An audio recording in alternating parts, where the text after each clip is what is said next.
Jon Skeet.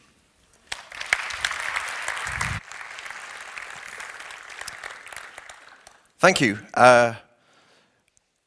Yes, I am best known for Stack Overflow, which has nothing to do with what I'll be speaking to today. I'm always amazed that conferences put so much faith in me talking about something completely unrelated to what I'm best known for.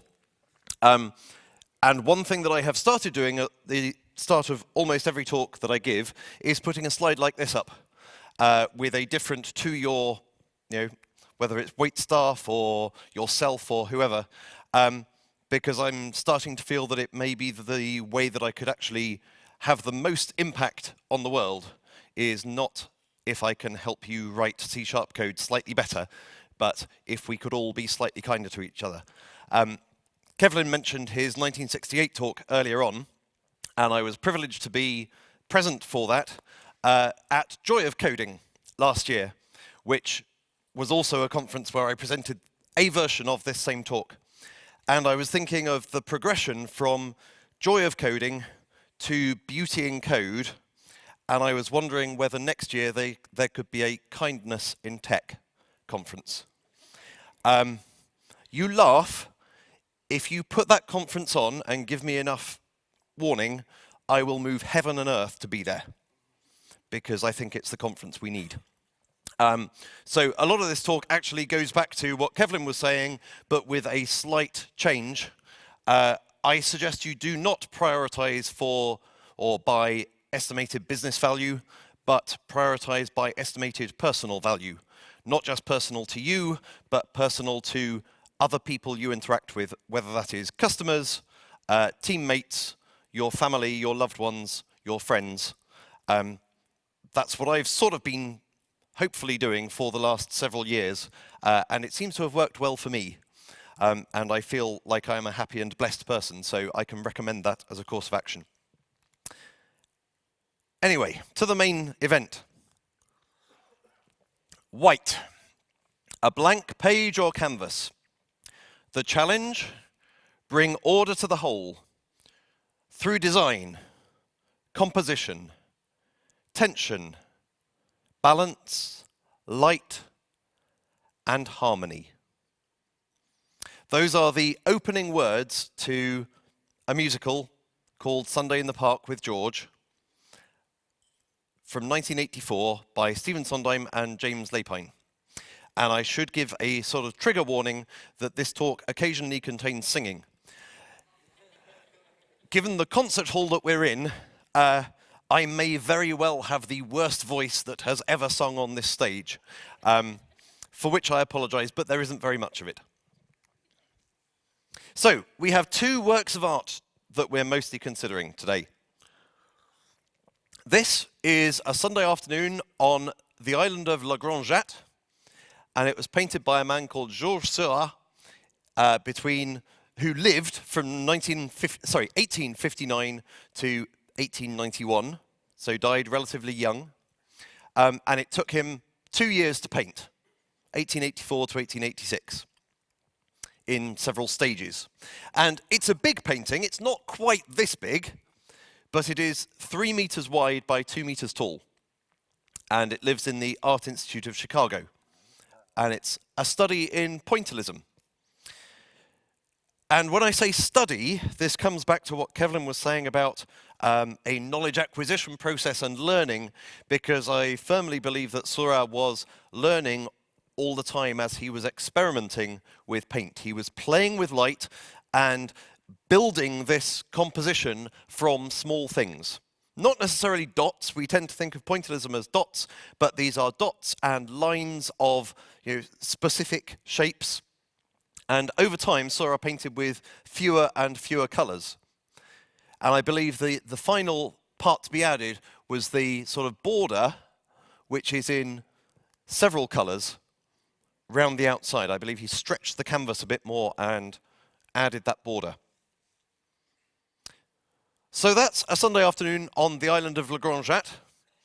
And then, about 100 years later, comes Sunday in the Park with George. And it is a fictionalized account of Georges Seurat's life and how the painting came to be. And I've never seen it. I've never seen this or the artwork, but both have fascinated me somewhat, partly due to those opening lines. Because when I heard the challenge is to bring order to the whole through design composition, it's like, I'm already sold. You're not talking about art, you're talking about software. And so for several years, I first gave this talk 2 or 3 years ago, but I've been thinking about it for probably 10 years. And I love Sondheim in general, and I'm desperate to see this at some point. And just like the painting, this was an experimental work to start with. It started off-Broadway in Playwright Horizons, and there were 25 initial performances. Of those 25, only 3 of them had the second act. It's like, this is a 2-act musical, so only 3 of them had the second half. I'll explain very briefly the plot in a moment. But it was so experimental that on the first performance that Mandy Patinkin, who was the lead, who played Georges, sang Finishing the Hat, which is a very, very subtle and detailed song, he sang it with the script on stage in front of the paying audience. And this was all fine because it was experimental. I'm going to make a lot of explicit parallels between arts and crafts and engineering and the musical. Feel free to create your own. I'm not trying to tell you in this talk what to think. It's up to you to take out of it exactly what you want. If there are other parallels that I'm not drawing, it may be that I don't have time, it may be because I haven't thought of them. I hadn't thought until just now, explaining the experimental nature, that the idea of experimenting in front of the customer is a very agile way of working. So, back in 1984, when this theatre company was doing different things every night with the audience and in front of the audience, not saying this is a polished, finished product, here's the documentation, go away and read it, but hey, we're trying things out. Maybe they were the actual first agilists. So, I said I mentioned the plot of Sunday in the Park. It comes in 2 halves, and they are set 100 years apart. It's sort of back when Georges was painting, and then there's George, the artist, 100 years later, who is Georges' grandson. And they're played by the same person, and, great-grandson. Georges is going out with a woman called Dot, and I think that is meant to be a pun, pointillism and dots. And Dot in the first half is played by the same person as plays Marie in the second half. Marie is Dot's daughter and George's grandmother. So it gets very, very confusing that 2 people who were lovers before are now grandmother and grandson. And all the rest of the cast doubles up as well.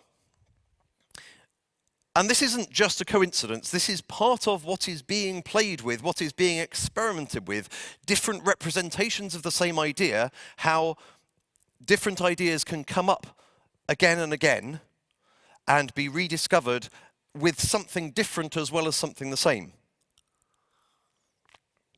And a lot of the music is repeated as well, and this isn't Sondheim being lazy. I don't think we could ever accuse Sondheim of being lazy. But once you know it's there, it's clear, but it is sufficiently subtle that when Sondheim was laughing about it with Mandy Patinkin, who I've mentioned 3 times now, you may not have heard of him before, but if you've watched The Princess Bride, I need only say, my name is Inigo Montoya. You killed my father, prepare to die. You know who I mean. Very gifted actor. So, Mandy Patinkin was talking with Sondheim, and Sondheim said, yeah, I'm sorry for getting you to sing the same song twice. He said, what do you mean? Well, Finishing the Hat and Putting It Together are the same song. We've got 1 more note in each phrase, that's all. Mandy Patinkin was just going, what? Oh, yeah, now I see it. So, these layers of representation bleed into real life as well. That Sondheim's playing with, isn't it fun to repeat things and maybe people won't notice, and even the people singing it didn't notice. So, how does all this relate to code? We're going to talk about those first lines of how we in software bring order to the whole through design, composition, etc., and how this relates to art and craft and engineering in the loose definitions of those words that I will give you today. And they're not meant to be comprehensive definitions in any way, shape, or form. Discard them entirely in 45 minutes. But take away something of the humanity of coding. So, let's start with art. This is not Seurat. This is a piece of work by a Catalan artist I'm a big fan of called Joan Miró.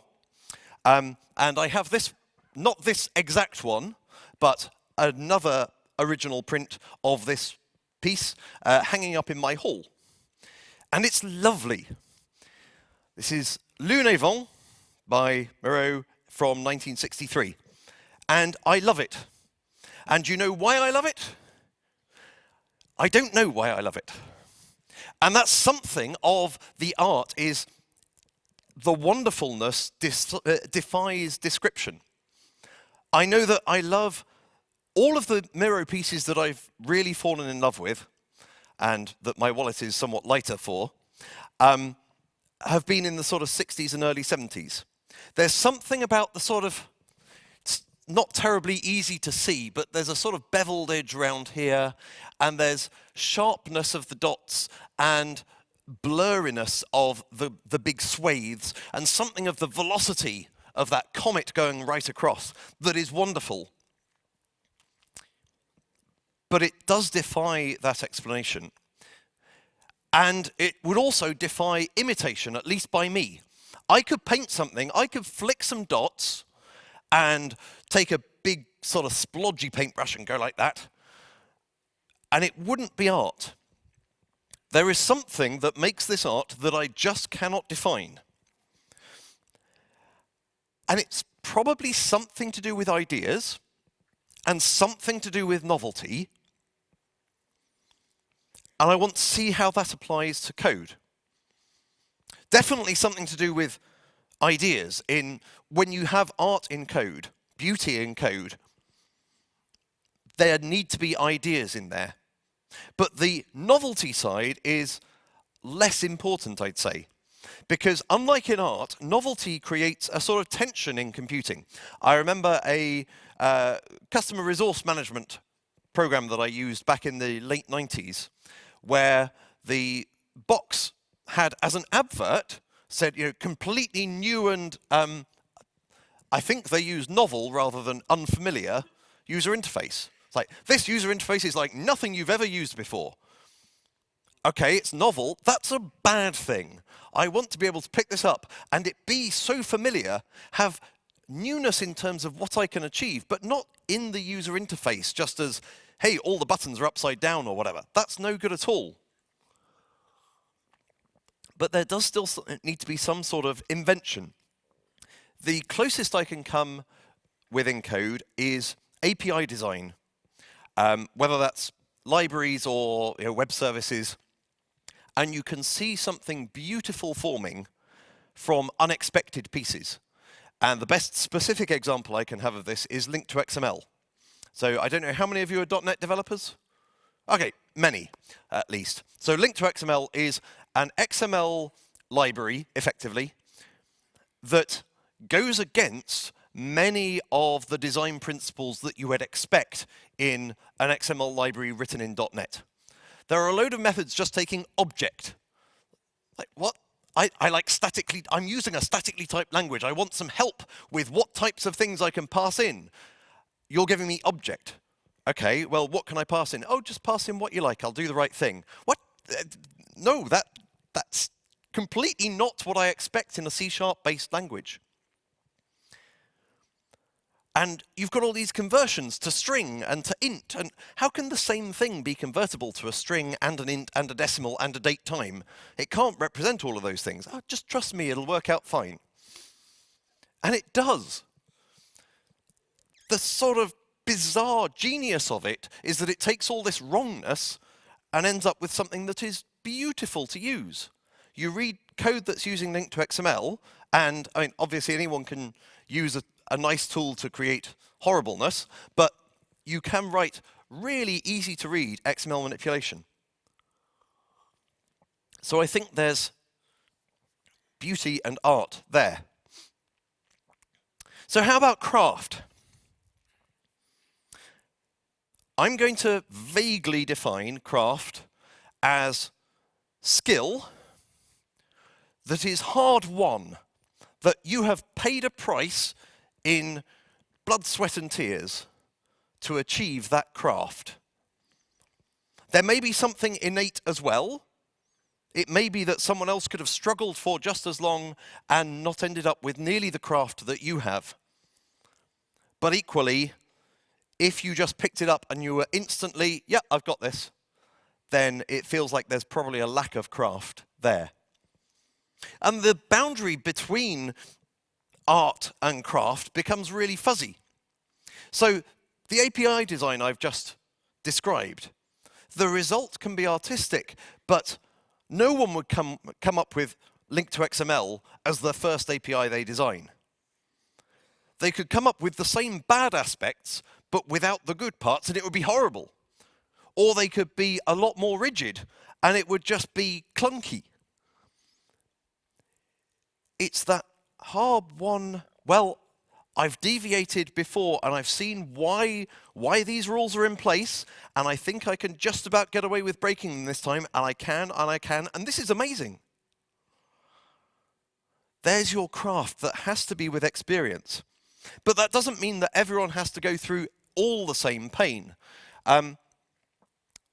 Experience is clearly important, but experience can be passed along. And the term craft leads you to thinking of craftspeople who had apprentices and paired with them. So we can be passing on our experience rather than someone learning it from scratch. And the third term I said I would use is engineering. And if you don't like the term engineering, I can absolutely sympathize. I don't have a better word to use here. But this is intended to represent the more objective side of coding. Art is incredibly subjective. People can look at the mirror that I had earlier on and say, doesn't do anything for me. And that's fine, I completely see that. If you see a bridge that has withstood the test of time and can be demonstrated to easily meet its requirements, no one can argue about that. They can argue with whether it looks nice, whether there may have been a cheaper way of achieving the same goals, but the engineering itself is more objective. So if API design has sort of elements of craft applied to art, then I'd say something like benchmarking, continuous integration, build automation. These are still craft. Writing a good benchmark is hard. Writing build automation that is flexible enough for future needs, does the job that you need it to now, ideally does it fast and in a simple way, that's hard. That comes with experience, but it feels like the result is more objective than subjective. So with those three in mind, how do we bring order to the whole? Let's revisit design, composition, tension, balance, light, and harmony. The word design is overloaded, and I'm only going to visit a couple of meanings here. But the first use that I want to talk about is intentional decisions. So the opposite of an accident. Now, in Sunday in the Park with George, one of the problems with George is he is always very, very deliberate. He leaves almost nothing to spontaneity, despite being incredibly artistic. And you might think that you absolutely have to have spontaneity to be artistic. But it's actually the more spontaneous character, Dot, who cannot stay still, cannot contain herself. When she's trying to concentrate as a model, her thoughts fly off to being in the follies. But she talks later on about the importance of deciding things. So she was Georges' girlfriend earlier, but she leaves him and instead takes up with Louis the Baker. And she sings, "I chose and my world was shaken, so what? The choice may have been mistaken, the choosing was not, you have to move on." The choice may have been mistaken, the choosing was not. Sometimes you have to make a choice.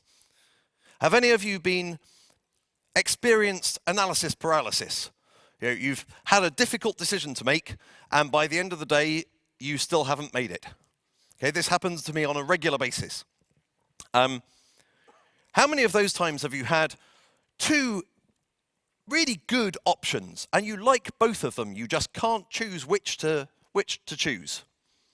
That doesn't happen so often as you have this bad choice and this bad choice, and you know why both of them are bad, and you just can't decide which is worse. That seems to be more familiar. I actually do have the blessing of having to choose between nice things coming up soon. I'm visiting New York reasonably soon, and I need to choose which shows I will go to. And I know whatever I go to see, I will enjoy. There are no downsides here, but that's incredibly rare in coding. Things will change over time, and you will need to make decisions, and then you need to remember why you've made them. Let's see exactly what that might mean in practice. Here is a method declaration. Imagine it's got a body somewhere. And let's imagine this is in C#. What are the decisions we have made here? Well, we can see we've decided to make it void, so it doesn't return anything. We've decided on the name, which is also important, and we've decided it doesn't take any parameters. What else have we decided? It's not an unsafe method, even though it could be in an unsafe context. It's not virtual. It's private. It's not asynchronous. All of those are implicit. And if we were writing this in Java, just imagine a lowercase f instead of a capital F, some of those decisions would be different. It would be virtual, because methods are virtual by default in Java. It would be package private rather than private. This doesn't give us all the context, coming back to what Kevlin was saying about communication having context. We need to know what language this is in order to know what decisions have been made. And some of those decisions could have been explicitly stated. We could have private written there. There's no way of saying, I meant this to be non-virtual. That was a deliberate decision. Take the big argument, well, I've certainly had many big arguments about it, whether classes should be sealed by default or not in C#. Now, the obvious correct answer is yes, they should be sealed by default. There may be some people who disagree. But at the moment, there is a default, and it is a purely implicit default. You cannot say, I'm declaring this unsealed class, which means there's no way that I can check that that was a deliberate decision rather than just an omission of thinking. I don't think everything should have to be stated deliberately, because otherwise, by the time you said, okay, it's non-static and not unsafe and all of these things, every method declaration would be enormous. But there is an aspect of taking the time to think about what all the decisions you are making at any one point. And then ideally, whenever there's anything interesting in those decisions, document what's interesting about them so that if circumstances change, and they will, you can revisit the decision in the light of the new information. I'm very much a fan of thinking, And there's a book that I confess I haven't read called Don't Make Me Think. And a lot of engineers want to write APIs that are so obvious that no one needs to think anymore, you can just use it without thinking. And that's very dangerous, I would suggest. My own date and time API, Nodatime, takes the opposite approach. It's, I will force you to think about the decisions that I cannot make for you, because I don't know whether you want a particular choice or not. I will force you to think and then allow you to express that choice as clearly as possible and easily.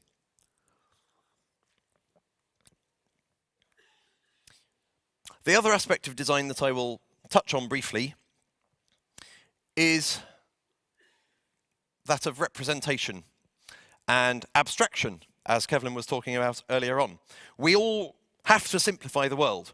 That's the point of software engineering. We do the simplification. We can't represent the full truth or even what an artist can represent as truth.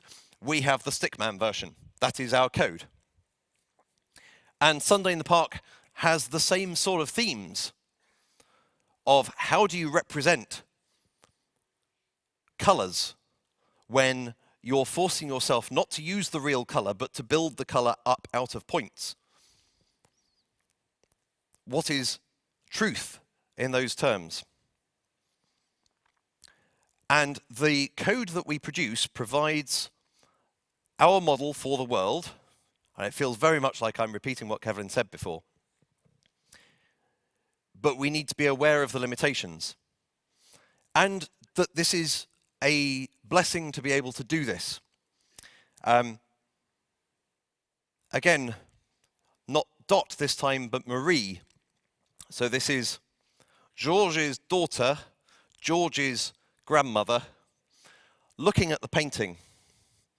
And she sings, "The child is so sweet and the girls are so rapturous. Isn't it lovely how artists can capture us?" She's looking at the way that the artist has captured the world and simplified it, but in simplifying has drawn out some essence and highlighted it. And that amplification of some element of goodness can provide more focus and provide some beauty in itself. But you need to work out where that simplicity can be correct and where it's not. I'll give an example from Nodatime. So I need to represent the idea of a date. Okay, this is a date in a particular calendar, so I will remember the calendar system. What else do I need to know for a date? I know I'll use year, month, and day. I reckon every date has a year, month, day calendar system, and I'll account for the fact that some calendars have multiple eras. So Gregorian calendar, yes, you've got AD and BC, but we'll just represent BC as negative years, so we'll have the idea of absolute years. That's fine. We can cope with that. And it worked very well for a long time. And then someone came and said, "I would like to represent another calendar system, please." It's like, that's fine. What's this calendar system? It's the wondrous calendar for the Baha'i religion. Okay. Right, what does it look like? Well, it's 19 months, and I'm going, oh, okay, well, currently I can only represent up to 16 months, but that's moving bits around, I can do that. 19 months of 19 days, good so far. And then there are some days left over. What? The days of wonder in each year that aren't part of any month. And my model was broken.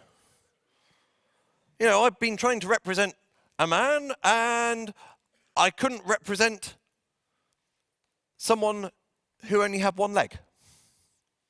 My model was too simplistic.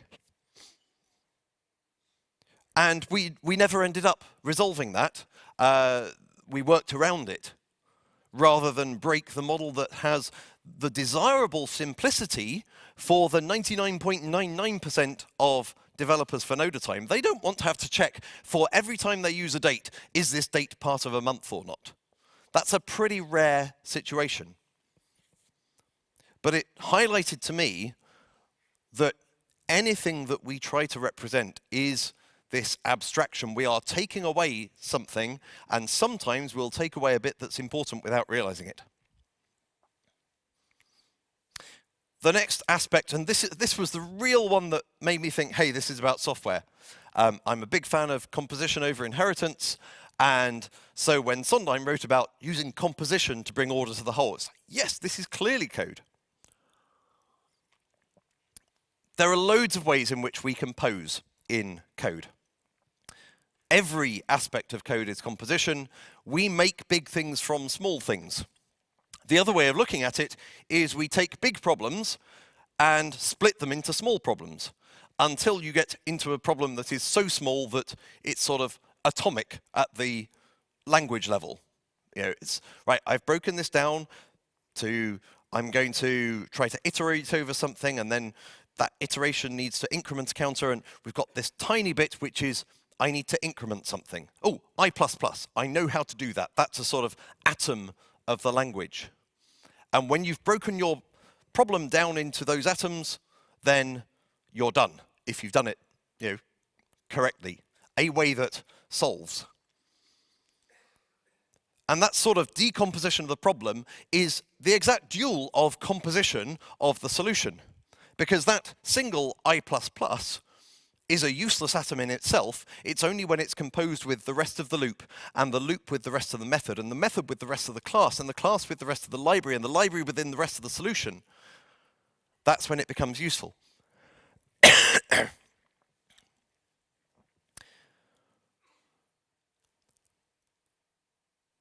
You don't get value, business or personal, by saying, right, well, this code consists of 15,000 increments, 10,000 comparisons, 20,000 method calls, etc. It's how the composition occurs that adds value. You are applying a choice at every time, and that choice is what adds the value. So within a painting, there can be individual brush strokes, lines, dots, etc. And in code, we form methods. We form larger and larger systems. And those choices become obvious, and some of them leak out of what we think is implementation into what we're saying we believe about the world. Again, this is complete coincidence that I'm echoing Kevlin's talk so much, but our code is a model for what we believe to be true about the world, and what we believe to be valuable about the world. If you create a public class that has an X and a Y and a Z of whatever type those are, you're saying there is some value in putting these three things together. To take a node-time example, and if you're not a date and time fan, I apologize for all the examples being node-time oriented. If you take 2 instants in time, they're just 2 instants, fine. But if you say, I will compose them and say this is a start and this is an end, and this is now an interval in time, if I give you that type, then I'm saying there is something useful about that composition. I think that will help you to model other aspects of the world. I'm giving it a name. I'm giving the individual elements names. I've said start and end. If I'd said X and Y, that would not have been adding nearly as much value. I'm moving briefly out of Sunday in the Park with George to Into the Woods, which is actually my favorite Sondheim, not because any one song in it is superb, but because whenever I see it, and unlike Sunday, I've seen Into the Woods several times, I grin from ear to ear from start to end and sing along silently, but possibly to the cast's annoyance, throughout. But the witch has this wonderful bit saying, children will look to you for which way to turn, to learn what to be. Careful before you say, listen to me. Children will listen. Careful the tale you tell, that is the spell. Well, this is the tale we tell. So careful before you say in your public library, this composition of things is useful. Because when you get that right, it is so powerful. Without it, we have nothing. But if you get it wrong, if you say, hey, it's useful to combine an instant in time with a person's name in a general sense, it's like, what general point does that make? How can I usefully apply that generally to the world? That's not a useful composition. Be careful that we're adding value. The next two words that Sondheim used, I'm going to combine, partly because I don't like tension. Tension has a benefit in art, which is probably best explained through part of Sunday. And fortunately, this is instrumental, so I can't sing it. But at the very start of Sunday, there are several chords.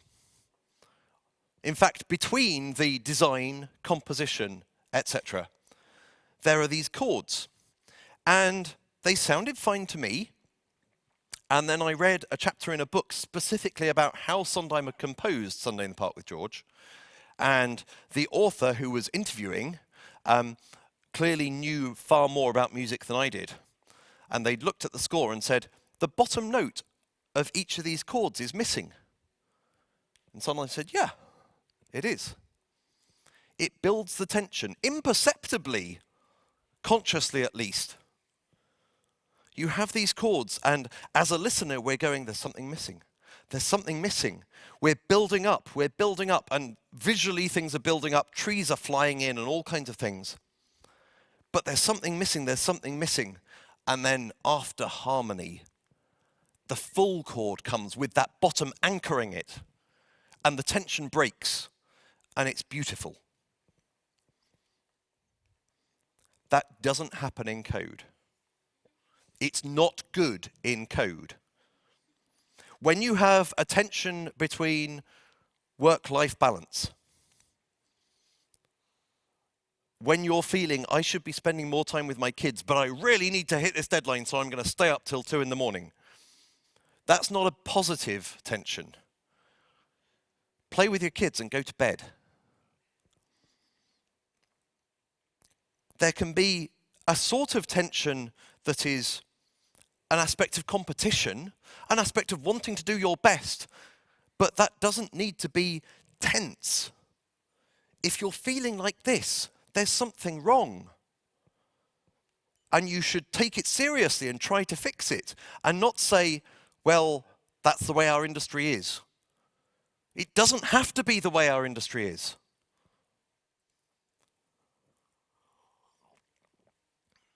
So what's far more important than tension is balance.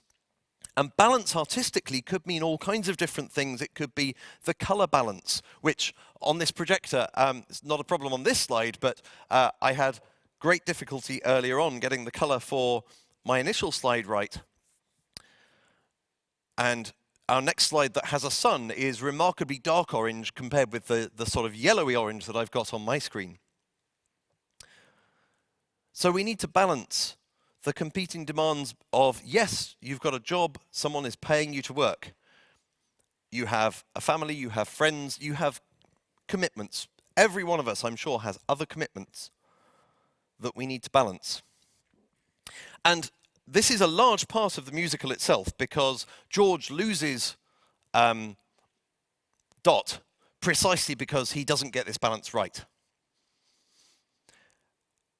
And you just know that he's a software engineer at heart, because he sings, finishing the hat, how you have to finish the hat, how you watch the rest of the world through a window while you finish the hat. Oh, sorry, my pitch is completely off today, worse than normal. But it's so obvious at the end where he's alone, but he says, look, I made a hat where there never was a hat. And that software that at the start of the day you could have nothing, and at the end of the day you have working code. that does something. I don't care what it is. It could be printing out a list of numbers. It's something. And I've seen the joy in taking kids from nothing to having the simplest game, a guessing numbers game. That something from nothing is the joy in coding, but we don't have to sacrifice to achieve it. I'm going to touch on light only briefly because I want to get to harmony, and I'll run out of time otherwise. But where Seurat was experimenting with light, with how he could blend different things in our eyes, we have an interesting problem in terms of light, and I tend to think of open source and openness and transparency as the light within our industry, and the potential problem that there is a difference between data and information. A flood, a fire hose of data is like looking straight at the sun. Information is what we get when we see light bouncing off other things. So my only point here is we need to be careful that we provide information rather than just data. But much, much more important to me is harmony. Balance is a compromise keeping things in tension. Things that would otherwise be in tension, working out how you do them. Harmony is saying, hey, we have all these different things, and they're not in tension. They're different, but things are better when they're put together. And this isn't talking about composition in code. This is about people, which is, those of you who follow me at all on Twitter or whatever can probably see where I'm going. How can we produce a harmony of people? It's partly about humility. If you're in a choir or an orchestra, you need to know when to quieten down. You need to know how to play quietly. If everyone plays at the top of their volume of their instrument or sings as loudly as they possibly can, it will be a cacophony. You need to listen to other people and temper yourself. Now, I love brass band music, but it gets a bit samey. I would far, far rather listen to an orchestra with that rich variation in tone, in pitch, in timbre, everything. And sometimes it can feel like in tech we have teams of brass bands where every instrument happens to be a white middle-class male. Yeah, that's just in case the whole diversity thing was a bit too subtle. I don't think it was, but... And what's interesting about harmony is, I don't know which instruments these are playing, but suppose they're all wind instruments. There's nothing excluding a guitar from coming in, but bringing a guitar in is an inclusive act. There is far, far more to achieving diversity than not being exclusive. Being deliberately, explicitly, consciously inclusive makes a huge, huge difference.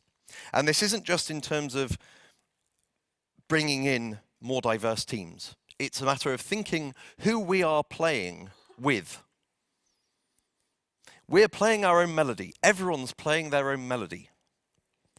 But if I start thinking about the melody that my customers are playing, and the melody that my colleagues are playing on different teams, and the probably closer to my melody that other members of my team are playing, if I try to listen to what tune they're trying to play and see whether I can fit my notes in with theirs, then we'll end up with a symphony, a concerto, which is far, far grander than any of us could play ourselves. This isn't about art or craft or engineering. it's about something far, far more important, which is humanity. Because our industry, we call ourselves the tech industry, but tech is never the goal. Increasing humanity is the goal, and tech is just the means. We're lucky, so lucky, to work in such a creative and engineering-oriented field. I've tried to convince you that software is an artistic endeavor that's also grounded in engineering. I've tried to convince you that it's far, far more than the bits, that actually our human interactions are what make it interesting and worthwhile in the first place. And I hope you'll accept that we can always do more. Sondheim ends his piece with a sentence that works so well for software as well. White, a blank page or canvas, his favorite, so many possibilities. Thank you.